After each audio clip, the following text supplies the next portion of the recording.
A totally separate question. Thank you. We'll see how separate it is. Okay, right. So I've heard you say a couple times about when Jerry mentioned don't put your basket so far out that you can't reach it. Put it out far enough that it excites you, right, but not so far you doubt it. That's that sweet spot. So I've decided to test this, and I told the universe, I want it to deliver, I'd like $2 million. And I figured $2 million seems plausible. It can happen. It doesn't seem too far-fetched to me. And I want it because I think it will be fun.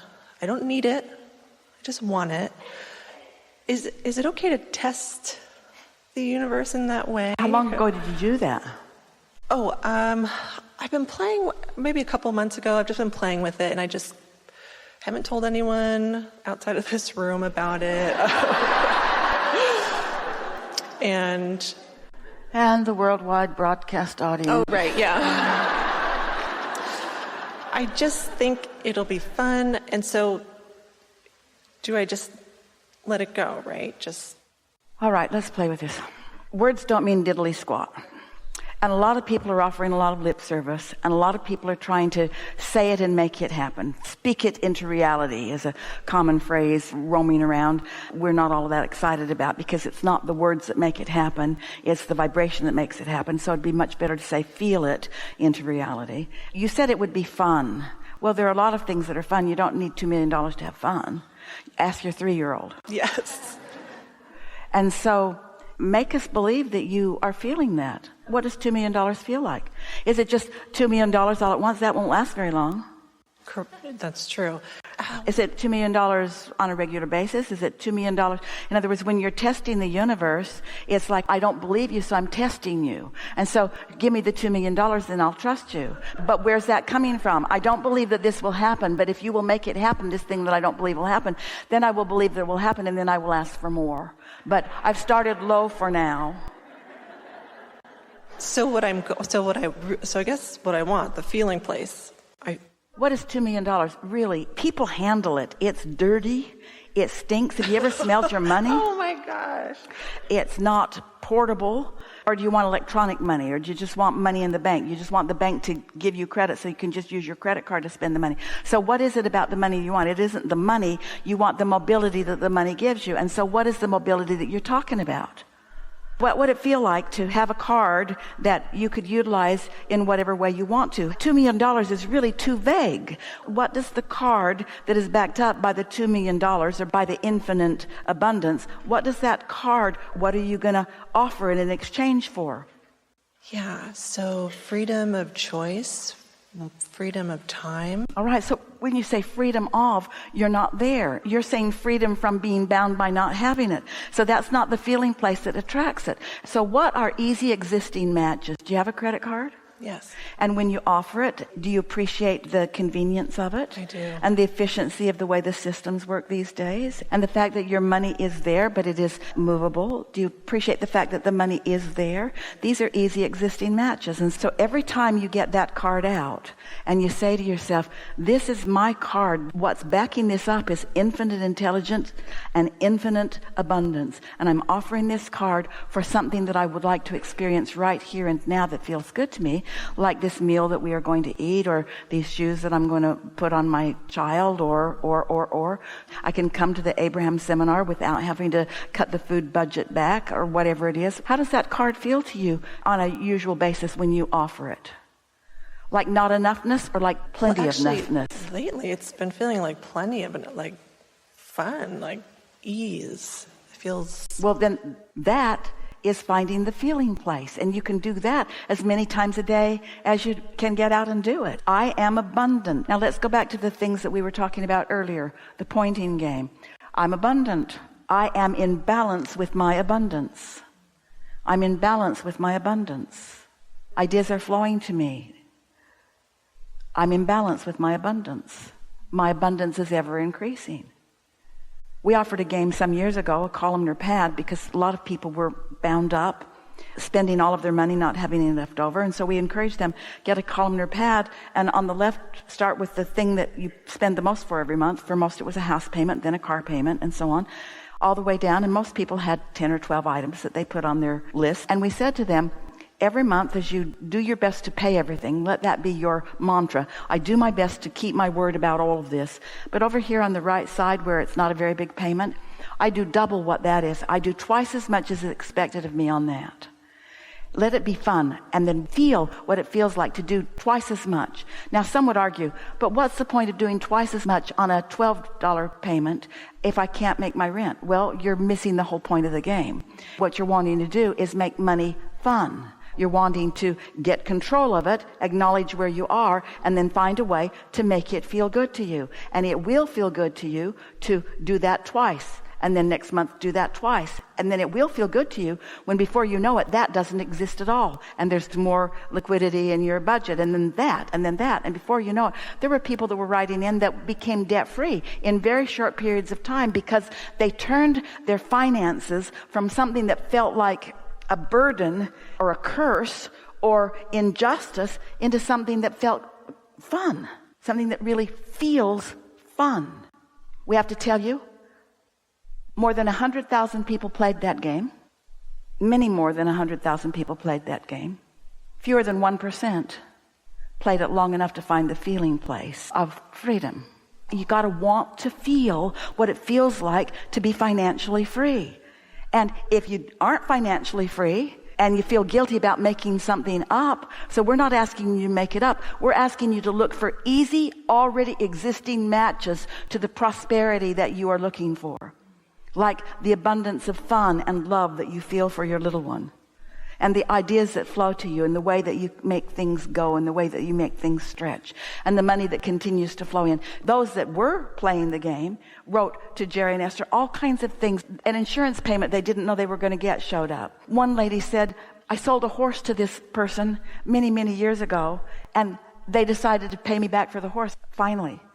All kinds of things. When you loosen up, you're not allowing something to happen. You see, you've asked for it. It's lined up. It's ready to be in your experience. It's ready to be.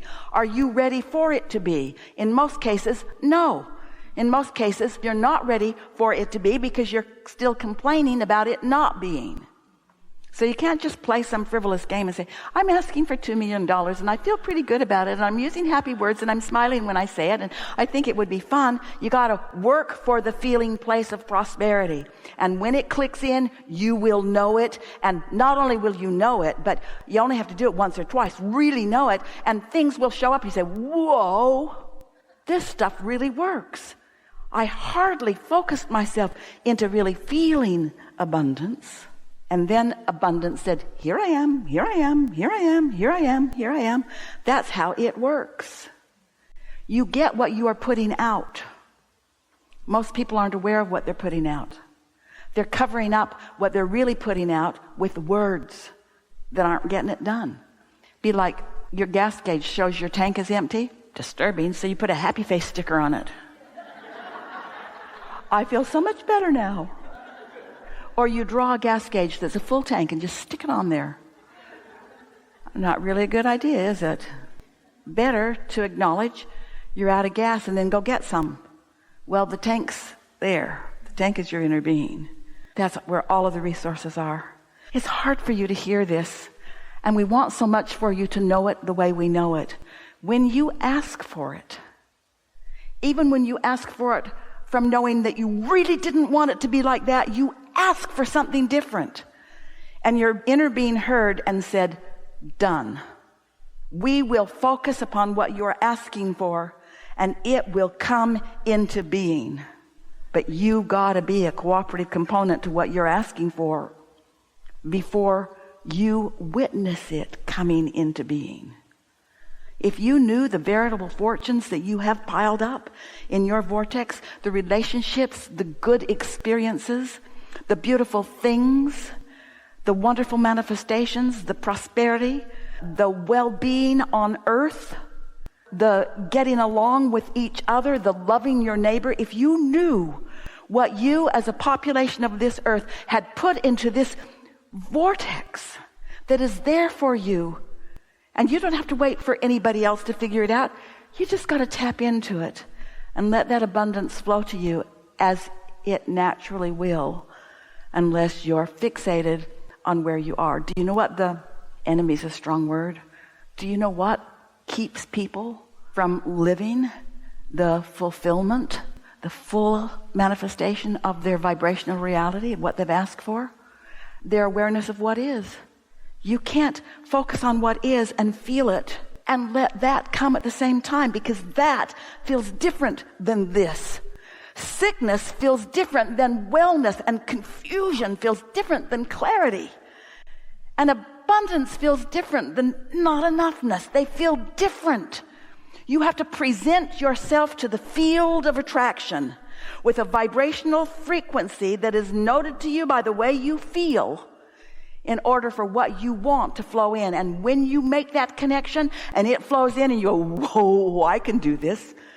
I didn't feel that way, but then I did. I didn't usually feel that way, but then I did a little. And then I did a little more. And then, thoughts turning to vibrations, turning to thoughts, to ideas, to emotions, to things, to rendezvous, to evidence, to money in the bank, to all kinds of things. And those who watch you will say, you sort of look magic, which is a little scary. Because things are working out so well for you. What have you got going on? And you say, I've tapped into my knowing that I don't have to rush through my question, that I can take my time and find the feeling place that is necessary, that the universe is abundant enough and that there is enough yielding and love to accommodate me, and that I don't have to explain nothing to nobody. All I have to do is live, can't help it, and ask, can't help that either, and know that I'm answered. That takes a little listening.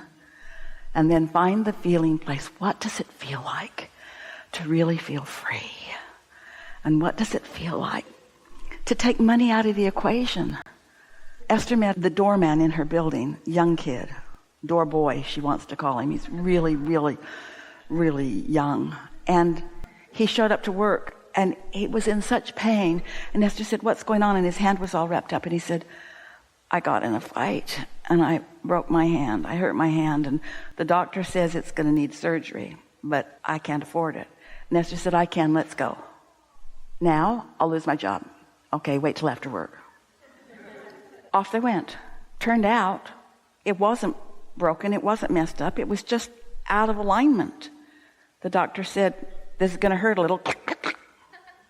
Well, Esther didn't know what she was getting into, and she didn't care. All she knew is he was in trouble, and she showed up. So she figured the universe put them together because he has a problem and she has money. It's not her money that put them together. She has willingness to do whatever it takes. Whatever it takes. Whatever it takes to uplift. That's who you are. That's who you all are. That's why you're here. This is a room full of healers, uplifters, teachers, lovers, lovers, lovers, lovers, knowers, knowers. And now we'll tell you that thing that we tried to tell you, the thing you didn't read but you signed, which you clicked. It's a good thing for you to know. Now you know too much. You can't go back. You now know that you are an extension of Source energy, and that Source has eyes on you, and that there is nothing off limits for you. But you can't just phone it in. You got to feel it in. You got to feel it in. And then watch what happens. We're not kidding. We're going to be watching and rooting, and we're never disappointed about where you are because we know where you're going. We've enjoyed this interaction more than any that has come before. You are doing extremely well, and there is great love here for you. And for now, we are complete.